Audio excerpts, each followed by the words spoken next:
The images that beam to us since morning today of a Briton being brought back to India are being touted as a game changer by the government. 57-year-old Christian Michel is the alleged middleman who was allegedly hired by Augusta to influence top Indian Air Force officials and the then UPA government. The deal of 3,600 crores involves the former Air Force chief. But why Christian Michel is himself significant is because one of the papers or diaries that was recovered by the Italians was one that had his alleged payoffs. It had reference to the family and to a certain AP, which makes him a very significant person to interrogate on the day that electoral campaigning ends and just 2 days before voting begins. Before we knew it, the Prime Minister directly suggested that Christian Michel would start spilling the beans on the Gandhis. भाइयों बहनों, आज आपने अखबारों में पढ़ा होगा, भारत सरकार कल दुबई से उसको उठा करके ले आई है। पता नहीं बात कब तक पहुंचेगी, कितनी दूर तक पहुंचेगी। भाइयों बहनों, ये काम किसने किया? मोदी ने नहीं किया, ये काम आपने किया है। मई 2014 में सरकार बदल गई। मोदी जी ने क्या किया? मोदी जी ने बड़ी खूबसूरत चीजें की। जुलाई 2014 में प्रधानमंत्री मोदी जी और रक्षा मंत्रालय ने अटॉर्नी जनरल ऑफ इंडिया को लिखा कि फिन मैकेनिका की, ऑगस्टा वेस्टलैंड की ब्लैक लिस्टिंग कैसे खत्म की जाए। तो चोर कौन है और कोतवाल कौन? एक कॉलम सिर्फ पढ़ के बताऊंगा। Where contracts are under execution when one or other company under the umbrella of Fin Mechanica group of companies policy to be adhered to, there is no reason to not proceed with contracts. Modi ji, कोतवाल कांग्रेस और चोर आप और इल्जाम हमारे ऊपर। So that's a back and forth between the Congress and the BJP. But on Reality Check today, we go beyond the politics and look at various aspects of this story. The role of National Security Advisor Ajit Doval, who the CBI press release said was the guide behind the entire operation. The role of the CBI team members, how did they actually tip off their Emirati counterparts? And finally, what happens now? But first, a look at how much of a big catch Christian Michel is. In the past, the CBI has got 20 people extradited from the UAE. They include underworld dons Aftab Ansari, Iqbal Kaskar, and more recently, it was Farooq Takla who was also sent back. But perhaps it's for the first time a foreign citizen has been sent to India. So over the next half hour, these are various aspects we're going to look at closely, and to help us do that, on the show, we have former CBI Joint Director, also former Police Commissioner Neeraj Kumar. We also have from the BJP Vivek Reddy, and lawyer specializing in crime and international law, Sherbir Panag, joining us as well. I want to start with you, Neeraj Kumar, because I've been rereading and going through your book, Dial D for Dawn, where you talk about extensively about dealing with Emirati officials. So the first question really is, when you hear of this, you must have some, because you dealt with a lot of these officials yourself in the UAE. Now, it's been pointed and touted as a bit of a miracle operation. And if we go through the list of 20 people who've been brought back from the UAE, they are usually the South Asian citizens, the people that India wants. None of them from a Western country. How much of a miracle operation do you think it is? See, in international law, there is nothing which precludes a citizen of whichever country he belongs to be extradited to the country which is asking for him, where he has committed a crime, where he has to undergo a trial.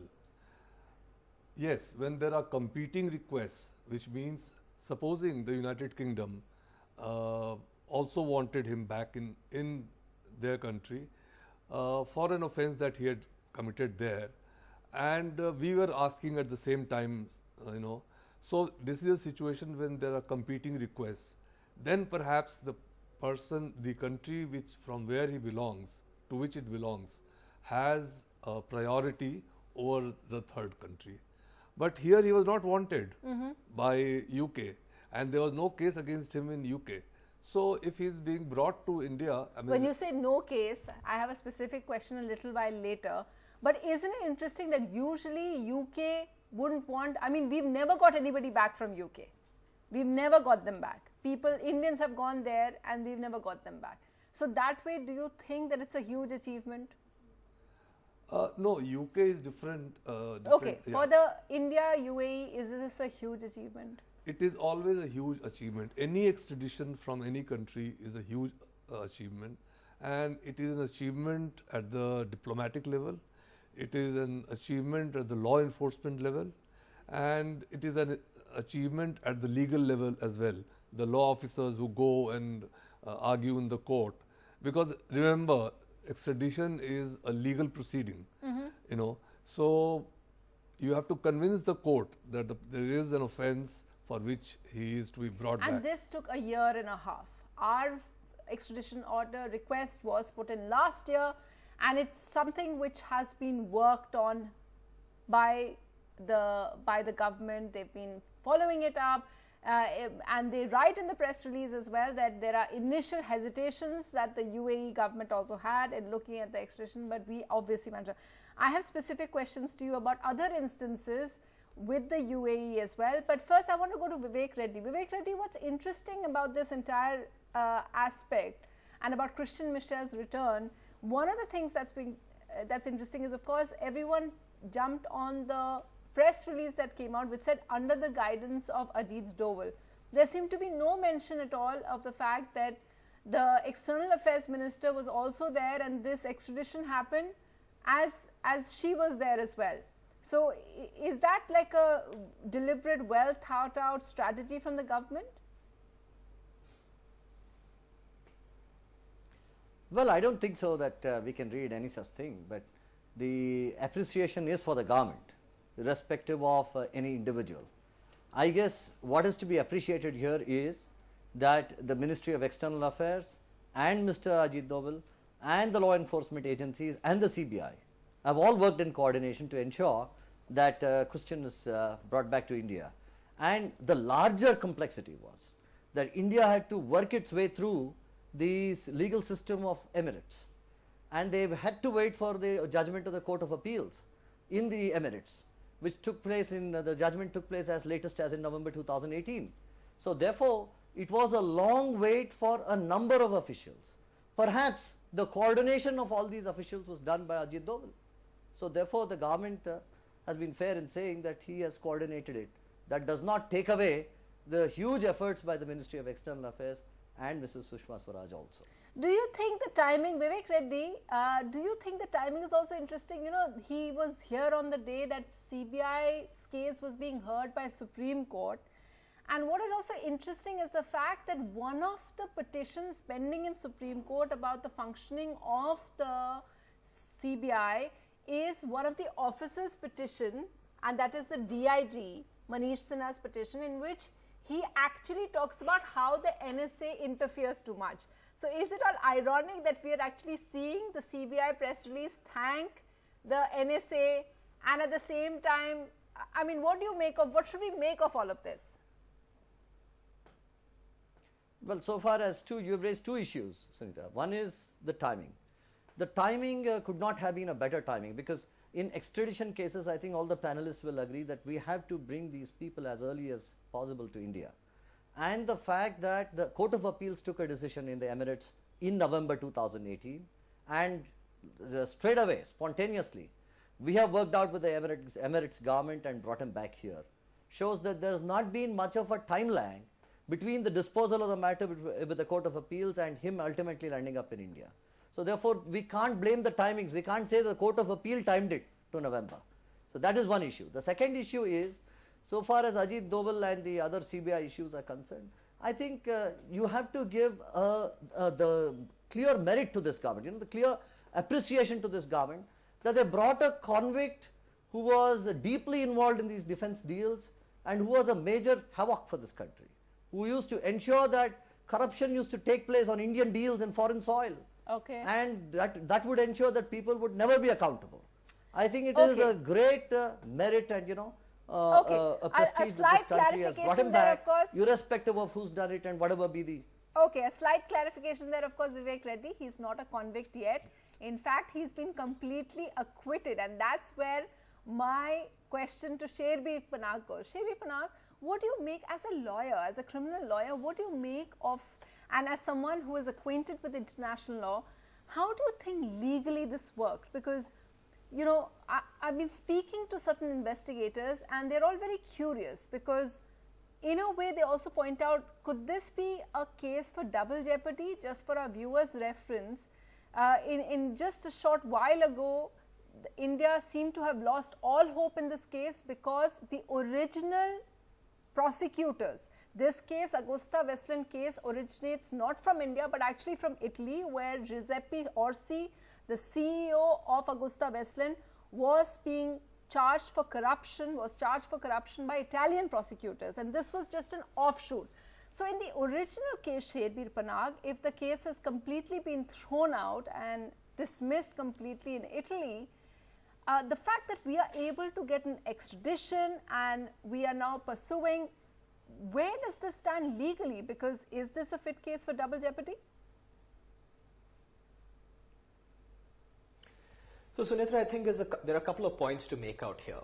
Firstly, the Italian courts proceeded on a legislation that prohibits bribery of foreign public officials, and that was essentially the subject matter of this particular case, along with false invoicing and other provisions related to books and records.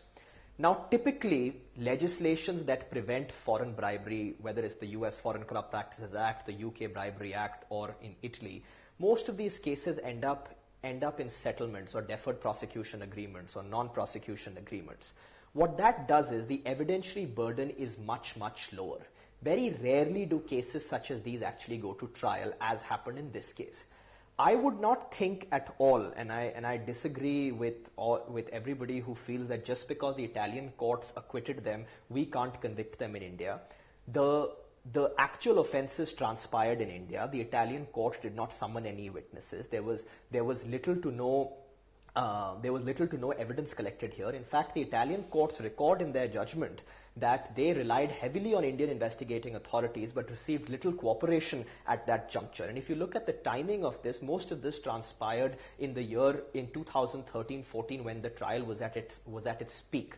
Therefore, with the limited evidentiary pool that the Italian courts had, acquitting them does not in any way mean that would not in any way preclude Indian authorities who would be able to connect further dots, have the end beneficiaries of such payments of being able to see them through trial. So that's the first part, answer to the first part of your question, that they would not be on the same plane. There are several other cases that have transpired in the past where you may have had a settlement. For example, the Louis Berger case that involved a former chief minister in Goa was one such case where the US authorities brought a settlement, again, not a conviction by a court of law, a settlement which subsequently resulted in law enforcement action in India.